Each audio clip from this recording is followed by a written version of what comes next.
to the Divorce Support Club podcast. Good afternoon, everybody, and welcome to the Divorce Support Club. The Divorce Support Club is a club run by Ian Walker Family Law. Lauren Preedy is here from Ian Walker. I'll let her introduce herself in a moment. My name's Claire Black, and I'll tell you a bit more about what I do in a moment as well. But I'll let Lauren say hello very quickly, and then we'll have a little bit of housekeeping and we'll get cracking with the content. Lauren. Hello, good afternoon everybody, and thank you for joining us. This is our monthly Divorce Club session, and I'm the head of the Divorce and Relationships team, and this is a session that we run with Claire to give a bit of legal advice, but also, Claire will explain her role with this, and we hope that you'll find this helpful. We are starting to develop the club a bit further, and although Claire has been recording and it's possible to send these out, we do have a new business development manager, and we're working at the moment on editing and having the previous sessions available for people to see as well. So watch this space at the moment, but welcome everybody today. Fantastic, thank you very much, Lauren. So before we start, everybody who is watching, you're all anonymous, of course. If you'd like to ask a question, down the bottom of your screen, you'll see that there's a Q&A function, and there's also a chat function. The Q&A function it just comes to Lauren and I, and the chat, you can choose whether you chat to everybody or whether you just chat to hosts and panelists, and we'll keep an eye on both of those in case you want to ask a question as we go through. So please do. What we're going to do today is talk about growing confidence in transition, because going through divorce it's commonly accepted now as being the second most traumatic thing you can go through in life. And I know from my own experience that it absolutely was that. My name's Claire Black. I'm a breakup and divorce coach, a master NLP practitioner. I used to be a lawyer, although I worked in insolvency rather than family law. And I'm the divorced mum of 2 teenage boys, and the author of a book that you can see behind me, Breakup from Crisis to Confidence. So yeah, there's a copy of my book. You can get that on Amazon, or you can find it on my website. So what are the aims of the Divorce Support Club? Well, the aims are to help you to start to concentrate on you, to become calm, to get clarity, perhaps around the things that scare you, or perhaps around the knowledge that you need, to focus on what you can control rather than what you can't, because that's where your power lies, to see options and choices, to communicate more effectively, and ultimately to create a new, vibrant life that you're excited about. Divorce, as I said, can really knock your confidence, and it's a very alien world full of uncertainty. Most of us hope that we don't have to go through it at all, and if we do, we hope to only have to go through it once. And it can seem impossible when you're at the start of a divorce or in the middle of a challenging divorce to imagine a future in front of you that's perhaps happy and fulfilled and settled and secure. So I'm here to tell you that it is absolutely possible, and you can start the steps that are needed to do that very early on in your journey. So the first thing that I wanted to talk about was knowing what you can and can't control, and I talk about this a lot. So when everything feels really chaotic, one of the ways that you can take back some power and build your feeling of confidence in your steps is to work out what you can control and what you can't. Essentially, you can control everything that's yours. So this blue zone that's in the middle of the screen here, you can control your words, your actions, your behavior, your attitudes, decisions, ideas, body language. All of those things are absolutely within your control, and they're your responsibility. However, you can't control what other people do or say, or how they feel, or the mistakes they make, or the body language they show, or their behavior. And so I encourage you to start thinking, what can I control here? Because if you stay in that blue zone in the middle, I call it the zone of power, those are things that are absolutely within your power to do. When you step into that orange zone on the outside, the orange zone of frustration, I call it, you're in danger then of becoming frustrated, angry, because the other person probably won't do what you want them to do, and you certainly can't make them. So that's fundamental to everything that I do. What can you control here? And let's see how you can let go of the stuff that you can't. So some ideas of things that you absolutely can control within that. So you can control, for example, what you watch on the TV.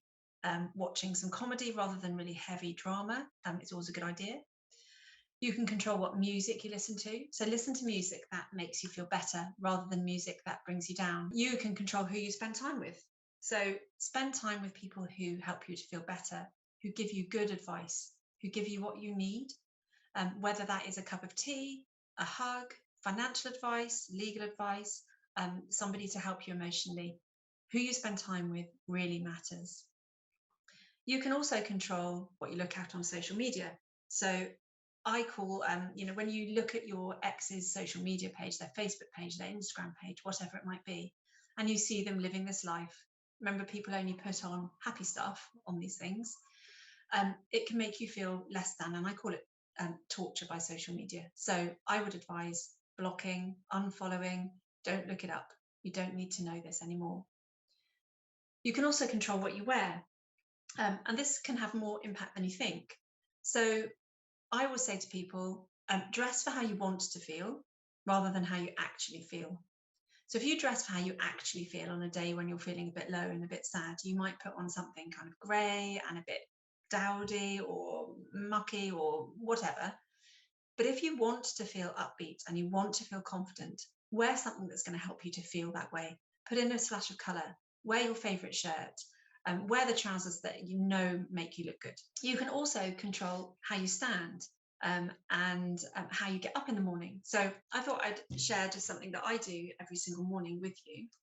So when I wake up in the morning and I decide I'm actually going to get out of bed, I always stand up and I stand in the window and I do a big stretch. So I do it like this.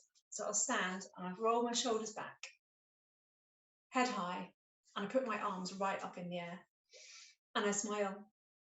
And I look out of the window and I always say, hello world. Seems a bit crazy and I'm sure my neighbours think I'm bonkers. Another thing that you can do in terms of posture is when something happens that frustrates you or makes you angry, or you need to move from reading an email from your lawyer to doing something else, shake it off, literally shake it off. So again, I'm going to stand. So stand up and shake your whole body. Shake your head, shake your arms, shake your torso. I'm shaking my legs, not both at the same time, one at a time, and shake off the thing that you were just doing. In NLP, we call that breaking state, and it can really help just to shift your mindset, and you can then sit down and get on with the next thing that you need to do. You can also, while you're walking along, help yourself to feel better by looking at the horizon. So there's evidence to suggest that when you look at the ground and you keep your head down, it can keep you in those kind of more negative feelings, feeling low or feeling sad or feeling angry, whatever it might be. If you put your head up and look at the horizon as you're walking along, meet people in the eye, look at the rooftops, it opens the world up. So you can control all of those things, and all of those things will help you to feel better, which will help you to feel more confident. You can also control the questions that you ask yourself in your mind. So I call these more empowering questions, because your brain's like Google. So if you're asking your brain a question like, why is this happening to me? Or what did I do to deserve this? Or how much worse could this get? Your brain's going to come up with all kinds of answers to those questions. So start to create a list of questions that will help you to think in a different way. So when something is challenging, what have I overcome before? And how could I use those resources now? Is a really good question. When you're feeling low, what am I grateful for today? What's the tiny upside to this, if there was one? I've had all kinds of really interesting answers to that question, ranging from I can eat my dinner with the children now and I love fish fingers, so we can have them every day if we choose, to a client who said to me, I now can feel safe in my own home. So the answers to those questions can be really, really powerful. Also ask, how could I look at this differently? And who could I ask for help with this? Who's in your support network? Who are the people that you can turn to? Who is the person who does this well? For example, if you have children and you know somebody who manages their relationship with their ex-partner really well, ask them how they did it. Ask them how they managed it. Ask them how they organise it. And then what have I done today that I'm proud of? And I'm going to come back to that in a bit, because that's really important. And always ask yourself, well, what advice would my best friend give me right now? It's very easy to get sucked into just being inside your own head and forgetting that the way we talk to ourselves in our own minds is absolutely not the way we'd speak to anybody else, let alone our best friend. Your best friend is always going to be kinder to you than you're going to be to yourself. So sometimes taking that step back and thinking, what would my best friend say to me right now? what advice would they give? Can be a really good thing. And always look for things that would lift your mood. I always suggest to my clients to write down a list of the things that make them feel better, that lift their mood, and stick it on the fridge. So that on those days when you're feeling low, you don't have to actually think about it. You can go to your list and you can choose one of those things to do. And then 2 really important questions. What choices and options do I have? And what can I do? And those take you into that zone of control. Another really good tip, to get clarity. So get clarity around the things that scare you. Now that might be legal advice, it might be financial advice, it might be to look through your bank statements to work out what you spend every month. Whatever it is that you're afraid of, face it head on. Get clarity around it, because clarity is absolutely the best antidote to overwhelm. Once you've got clarity, if there's a gap, you can work out how to fill it. But if you don't know that there's a gap, the gap is the scary thing. And I talked about choice a little bit just now, but I'm a big believer that choice is absolutely better than no choice. And I always challenge my clients to try and think of 3 options. Because if you feel that you only have one option or one choice ahead of you that you can possibly make, then you're stuck. If you can think of 2 options, then you have a dilemma, and it's not much better than being stuck, because often they're poles apart and there's neither of them are really the right answer. But if you can think of 3 or more options, then you have absolutely got a choice in front of you. You can make a conscious decision to go down this path or that path. Even if 2 of the options or 1 of the options seems absolutely not like what you don't want to do, write it down, include it as a choice, because then you'll feel more empowered when you make a choice to go in a particular direction. I talked about feeling proud. So I think it's really important to look back and check in how far you've come. When you're at the beginning of a divorce, it can all feel massively, massively overwhelming. And say 3 months or 6 months down the line, you might be surprised when you look back to see what you've actually achieved. And it's a bit like climbing a mountain. So imagine that you're climbing a mountain and you get halfway up. You can either look up the mountain and think, ow, look how far I've still got to go. Or you can turn and look down the mountain and think, wow, look how far I've come. And how could I use those resources to take the next steps that I need to take? So some good questions perhaps to ask here. What have I done in the last week or month or year that I couldn't do before? So what have I learned? What have I achieved that I'm proud of? And how did I feel when I achieved that? Really small example, but I remember when I was first on my own, I had quite a big garden at the time, and I remember mowing the lawn for the first time. And it was a massive achievement for me. I knew now that I could mow the lawn by myself, didn't need my husband to do it. And I could even kind of avoid all the plastic toys that my children had at the time all over the grass. So look back and think, how did I feel when I achieved that? What have I overcome in the last month or 2 months or year? And what can I learn from this so that I can do it better tomorrow? If you can learn from this, you'll learn lots of skills that you can take forward to the rest of your life. And if you have children, they will watch you doing that and model it, which is really powerful. And then I really like this. So I remind myself every morning who I am. And I used this during my own divorce. I used to have it written up above my bed so that every morning I could see it when I woke up, and every evening when I went to bed, I saw it too. So I am Claire. I'm kind. I'm a good friend. I'm funny and loyal and caring. I deserve to be happy. I can take care of me, and this too shall pass. Now, I wasn't feeling terribly confident at the time of my divorce. And I actually texted, I think, about 4 or 5 of my friends and asked them what qualities I had that they valued in me. And I used those words to create this mantra that I follow. And I still say it to myself some mornings when I'm feeling a bit meh. I'm kind, I'm a good friend, I'm funny and loyal and caring. And those were all words that my friends used to describe me. So if you don't find it easy to come up with those words about yourself, ask the people who love you, and they will tell you exactly what it is that they value in you, and then use that. And then tell your story with intention. So think about how you tell your story about your separation or your divorce or your breakup. Next time you tell it, notice the words that you use. Notice how it makes you feel, and notice how other people react to your story. Because the words that you use are really important. If you, for example, I'll give you my example again. If I told a story about a woman whose husband came home from work and told her he'd been seeing someone else and it was dreadful and the children were tiny and then she had to do it all on her own, That's quite a sad story that I could really feel into. However, I choose instead to tell a story about a woman whose husband left and who created a whole new life, and who's now brought up 2 children and co-parented successfully with her ex-husband, and now has a 17 and a 15-year-old of whom she's incredibly proud. There's a big difference in those 2 stories, although the facts remain the same. They make me feel totally different, and actually other people react to me differently. And I remember doing this with a client once who said that she was bored of telling her sad story, but all her friends were kind of expecting it.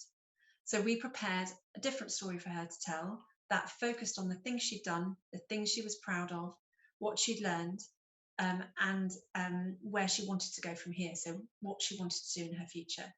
And it's really surprising how it can turn things around and make you feel totally differently about your experiences. And then others' reaction is really interesting too.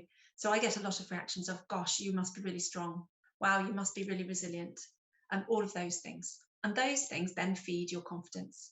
So start to think about how you tell your story and tell it differently. I wanted as well, because we're sort of at the start of a new year, I wanted to talk a little bit today about intentions as against versus resolutions, because I know that in January that comes up a lot. And I have struggled a little bit with resolutions, because resolutions, when you don't meet them, can make you feel a bit less than, or make you feel like a bit of a failure. So I prefer to talk about setting intentions. So I set my intentions at the beginning of every year. Sometimes I set them at the beginning of every day or every month. And setting an intention can give you energy, it can give you focus and drive and motivation. And it's something that you can come back to when you're feeling perhaps stressed or overwhelmed, and it can keep you grounded. So, example of some of the intentions that my clients have come up with this month. To be kind to myself, to try and be dignified at all times, to take each day at a time, to spend time with my radiator friends, to notice the small things that make me happy, to smile as often as possible so that I release endorphins into my body, and to focus on the future and not the past. So those are very different to resolutions, which are kind of, I'm going to stop biting my nails, or I'm going to, go to the gym 3 times a week. These are things that you can actually hold in your mind as a focus, and as a kind of umbrella across your life. So I've set myself a couple of intentions this year. The first one is to follow my gut and my instinct, and the second one is to use my voice, because sometimes I can be a little bit of a people pleaser. So I'm going to use my voice more this year. Once I've set my intentions, then I give myself visual reminders of them. So my password for my computer is one of the words that I've set as my intentions. I will also put a picture as a screensaver, which reminds me of them. And I also create a vision board. I haven't done that yet this year, but I'm going to do it very soon. So create a vision board around my intentions and what I want to achieve this year. And those things can really help keep you focused on the future rather than the past. And then what's on your either your post-divorce bucket list or your bucket list just for this year? Is there anywhere you've always wanted to go, or something you've wanted to do but your ex-partner didn't? Perhaps there are people you want to reconnect with, or something that your old self in your 20s or 30s or 40s loved to do and that you've stopped doing and you'd like to go back to? Or are there any new hobbies that you'd like to explore? So I always encourage people to dream big. Think of all the things you want to do and then start to put them into your diary. Start to think about ways that you can take steps to do those things. And it's a really good exercise to do, to create a bucket list of things you want to do. Again, keeps you moving forward. And I talked about dreaming just now, but these are even bigger. What would you do if you knew you couldn't fail? Or if you met a genie, what 3 wishes might you make?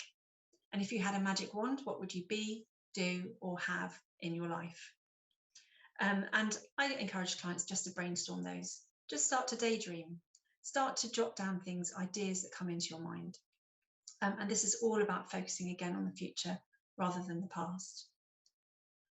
And once you've done that, start thinking about just little steps that you could take today to start moving towards those things. If it's a bit like standing at the bottom of a staircase. You stand at the bottom of the staircase and you've got to take steps to get to the top. You're not going to take a flying leap and land at the top. So to avoid being overwhelmed by some of the things that you might want to do or achieve or be, break it down into small steps and just take one small step every day. One small step every day will add up to a mile over a month, or 100 miles over a year. And then when you look back using your wow brain, you'll notice just how far you've come. And each little step is not too difficult to do. Some examples, just thinking back, examples from my clients. I had one client who decided that she wanted to go on holiday by herself. She'd never checked into a flight online by herself or anything. Since then, I think she's been to Hong Kong, New York. She went to Spain and walked the Camino de Santiago as well. All this, of course, before COVID. But it's really possible to set yourself quite a high goal and then take small steps and actually achieve it. And I've had other clients who've set up new businesses or got big promotions at work. And another who bought a Cornish holiday home and now rents it out and has a lovely second income. So little steps to start moving towards your goals, and your future really is yours to create. I'm not what happened to me. I'm who I choose to become. And when you believe that, you can achieve anything. Yeah, thank you very much, Claire. That was lots of, as always, lots of useful hints and tips. And I think the thing that I'd like to talk about a bit more, I know we've touched on it, is sometimes some of the exercises that we talk about in these sessions. Yep. And I don't claim to be any expert, and I've learned things off you, and I've learned things from my own reading. But these exercises, correct me if I'm wrong, make changes in the way your brain starts to consider things. So by actually writing things down and taking action to, well, almost in a way to create these habitual routines, over time that starts having an impact on how you feel and your confidence and on how you feel to move forward. Is that fair to say, do you think? Yeah. Have I summarized that okay? Yeah, absolutely right. The picture I always use to describe it is goat tracks. So if you imagine goats walking up a mountainside and they always take the same route to the same bush that they've always eaten, and you see there's paths kind of cut into the hillside, your brain's a bit like that. So you train it and it will follow the same path because that's easy. You don't have to think about it. But if you decide that you want to think in a different way, you can decide to go up a different goat track. You can go down a different path to a different bush, and eventually that path will take over and become your normal easy route to take. And it's all in the little habits that you do every day, like the stretching when you get up, or the meditating that lots of people do when they're going through a separation to bring calm, or the greeting every morning, or standing in the shower and thinking about what you intend for today. I'd love one client actually who, with her children, she got a load of post-it notes every morning before they went to school. They're only little. They wrote a word that they intended to be today, and sometimes it was strong, sometimes it was happy, and sometimes it was joyful, or whatever it might be. But those little things that don't take very long can make a massive difference to your mindset and how your brain copes with things. So yeah, it absolutely does change the pathways in your brain. Yeah, because I think if people that are joining these sessions, these may be very new concepts and things that might be totally different to anything you've ever contemplated doing.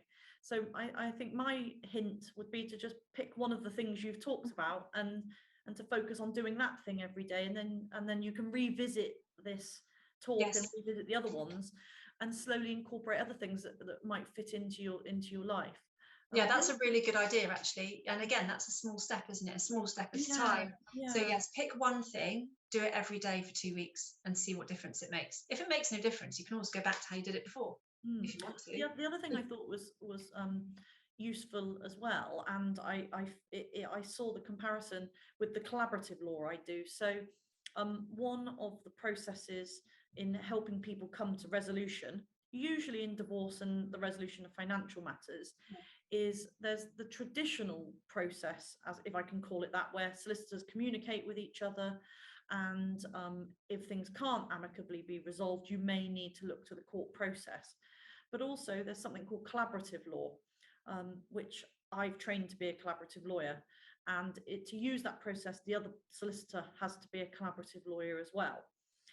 And it's a commitment to alternative dispute resolution, so solving problems and solving the issues in relation to finances or the children outside of the court process. But one of the things that you do at the beginning is you sign a participation agreement, and that is a collaborative document that everybody signs. But also, you have a mission statement, and it's that grounding statement that you were talking about in relation to like a story of your life or something that you're intending to do. Except in the collaborative process, you do that together as to what you want to achieve. Yeah. And you return to that when there might be tough times, or when somebody may feel emotional, or if somebody says something the other person doesn't like. And it's just that reminder of where it is you're heading. Yeah. And I also draw the comparison with the road, and I really liked what you just said from a personal perspective of never sticking to New Year's resolutions. I love the thought of replacing resolution with intention. So I'm most certainly going to do that, because actually nobody's perfect. We can all do our best. There may be changes in life that are put upon us that we don't want to happen. There may be changes that we've chosen for ourselves, and you may be the person that has chosen to end your relationship, but that still doesn't mean you're not going to have difficult times, even though you have made that choice. And I love that kind of thought, to reset, and that's your intention. But if something doesn't go quite the way you hoped, that doesn't mean all's lost. It means that you can return to these things that we've talked about and reset. Yeah, absolutely. I think the intentions are, you can keep them you could make a little poster out of them, or you could write them down, or you could put them on the mirror or the fridge or whatever, to remind yourself all the time. And I remember when I was going through my divorce, my kind of mantra was dignity at all times. And I used to think, I've always got that blazoned across my forehead. But it really kept me on the straight and narrow when something riled me, and I could I can be a bit fiery sometimes. When I might have lost my temper, it stopped me from doing so. But what you were saying about joint intentions as well, you can, of course, and I work with clients quite often to create a vision perhaps of what they want their co-parenting or their parallel parenting relationship to look like, or even just their relationship with their ex-partner. And then you can create kind of a vision of what you want that to look like. You can share it with each other if you wish to, or if the circumstances allow you to. And then it gives you both something to hold yourselves and each other to, that you've both agreed to and you've both discussed. And it can really help to keep you grounded on a solid foundation. Yes, yeah, and I think that with the processes that people go through, my ethos when I'm advising people is always to try to be collaborative and amicable. And as part of that, sometimes means that you do have to compromise, and everybody has to compromise on things. But actually, there's certain things that you may not, you would be unreasonable to expect to compromise on, and that's where solicitors are involved to help people negotiate that situation. And the other thing I think is probably just from the perspective of the legal world, if I can put it like that, is if people do have issues with communications, then mediation can help with that as well. And that can be before you seek legal advice, or during a process, if one particular thing comes up, particularly if there is children. And the other thing as well is something called Our Family Wizard, which is have we talked about that before? Yeah, I'm not sure if we have, but I know Our Family Wizard. Yeah. So it's a communication app, and this I can link back to when we've had one of our discussions where we've talked about boundaries. And that app is it's very good at containing any communications in one place, so that you don't have so one of your intentions could be, I'm not going to respond to messages after 8 o'clock at night. And if it's contained within that communication, then it doesn't pop up on your phone as an email or a phone call or text message. So that's something that I would highly recommend, and had an awfully lot of good feedback from people that have used that app. Yeah, I have too. And I mean, they've even got that app that even has a tonometer. So if you write a message that has kind of inflammatory language in it, or is a bit harsh, or it will ping up and say, would you like to rephrase this particular part? So that it's kind of keeping a hold on perhaps some of the more inflammatory correspondence that you might otherwise get. Another really good intention I found, and lots of my clients find really helpful, is to think, I'm going to sleep on this. I'm going to sleep on this. I'm going to leave it 24 hours before I respond, unless there's something that requires an urgent response. If it's riled you, made you angry, made you sad, made you feel very emotional in any way, really, leave it for 24 hours, go back to it tomorrow. By the time you slept in it, your subconscious will have had a bit more time to process, and it may look totally different in the morning. And I think that when we've talked about intentions and changes, which I always say to my clients as well, to not have pressure on yourself to think you should do things by a certain time. And I liked the thought as well of, and what you said about it being, think of what your friends would say to you, because we give ourselves a harder time. But I suppose the flip side of that is, I sometimes see people saying, for instance, oh, well, my friend went through a divorce and this happened in this time scale. Why don't I feel like that? Or why has that not happened? And everybody's different. Everybody goes through the process at different speeds. And that's where the kindness to yourself comes in, to know that things are emotional and difficult, and to not put pressure on yourself. But I think the message that I'd like to end what I'm saying on is to try and really give a positive message. And although things may be difficult, that intention and being kind and all that opportunity that there is in the future, which may be really difficult to see that at the moment, I think that's a really good place for us to perhaps draw it to a conclusion, Claire, unless there was anything else you wanted to add. Yep, no, absolutely agree. It can feel like a terrible ending, but it can also be an opportunity to create something different. And I think that's probably, yes, where we should end.